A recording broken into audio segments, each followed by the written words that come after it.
Крымское ханство и гетьманщина, крымские татары и казаки. История связала их на длительный период и определила для них важные роли в судьбах друг друга. Что повлияло на тесные отношения между разными, на первый взгляд, народами, государствами и руководителями. И что впоследствии привело к разрыву дружеских отношений. С вами Андрей Саминин. Это программа об истории крымских татар.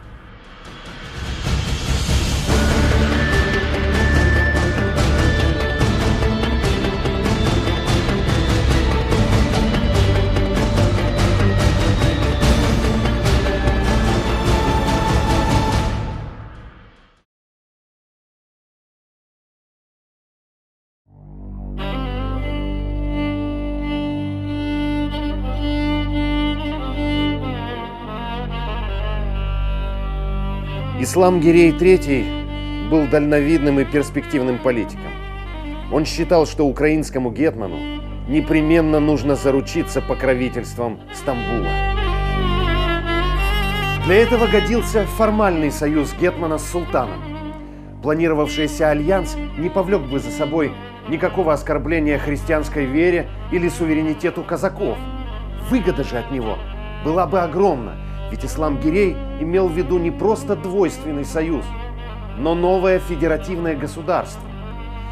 Смысл его создания хан видел в том, что при сохранении автономии Крыма и левобережной Украины на них, ставших членами новой союзной державы, не осмелились бы нападать ни поляки, ни русские.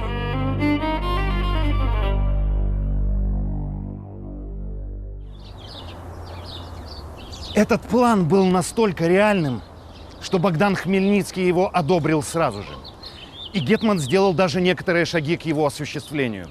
В 1650 году стамбульское правительство прислало ему от имени султана подарки, которые сопровождали принятие под османское покровительство.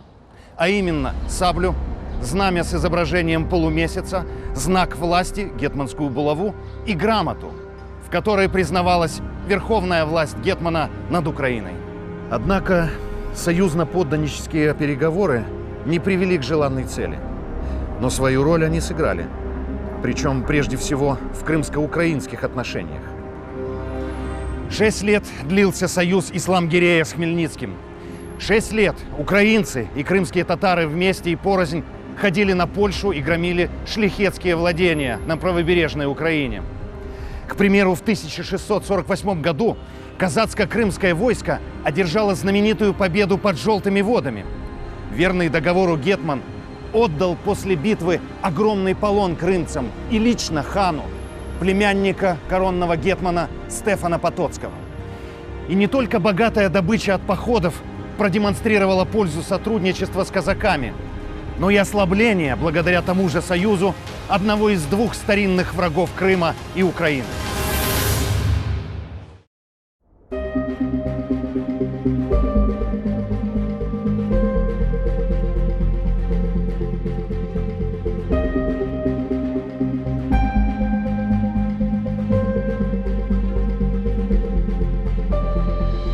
Нужно признать, что для Хмельницкого в эти годы поддержка с юга была важна еще и потому, что Москва никогда не соглашалась оказывать ему столь же действенную помощь. Другое дело, что хан тонко чувствовал пределы такого сотрудничества, и когда в результате союза усиление казаков стало, по его мнению, чрезмерным, он мог оказывать поддержку и Польше.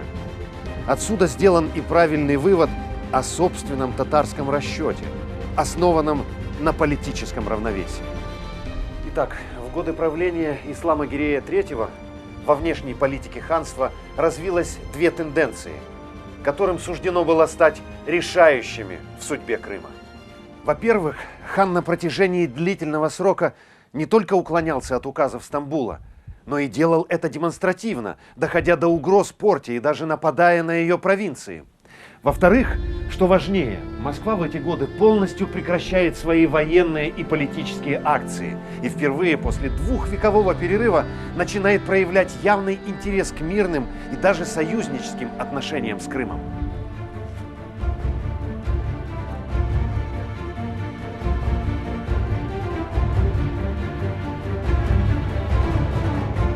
Что сподвигло Москву на такое решение?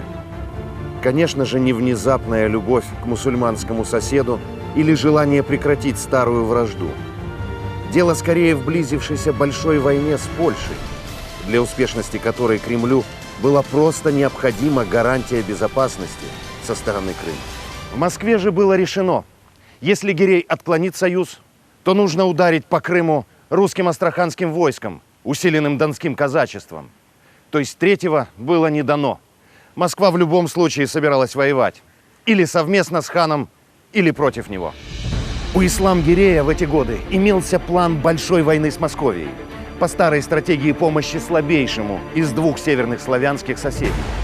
Таковой становилась Речь Посполитая в результате заметного сближения Москвы и украинского гетманства в начале 1650-х годов.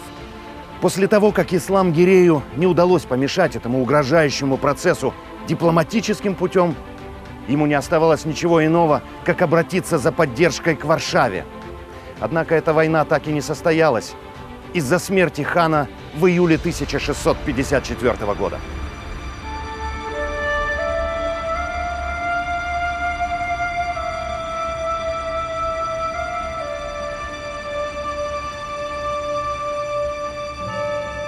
Для того, чтобы понять личность Ислама-Гирея III, нужно обратить внимание и на историю дипломатической подготовки новой кампании.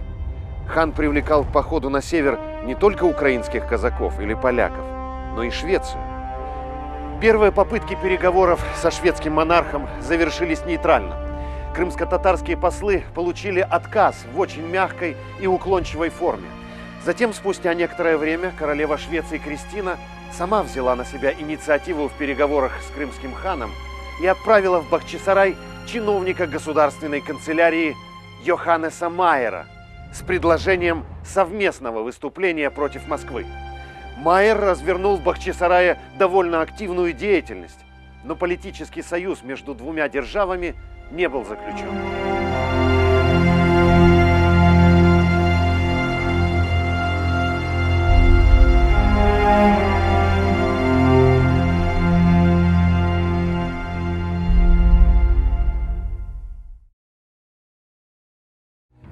Ислам-Гирея отказ шведов в поддержке похода на Москву не обескуражил.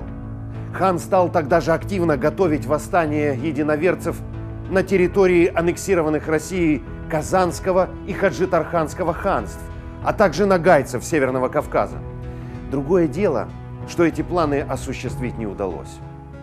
Ведь не только шведы, но и Хмельницкий не изъявил на тот момент желания ввязываться в войну с Москвой.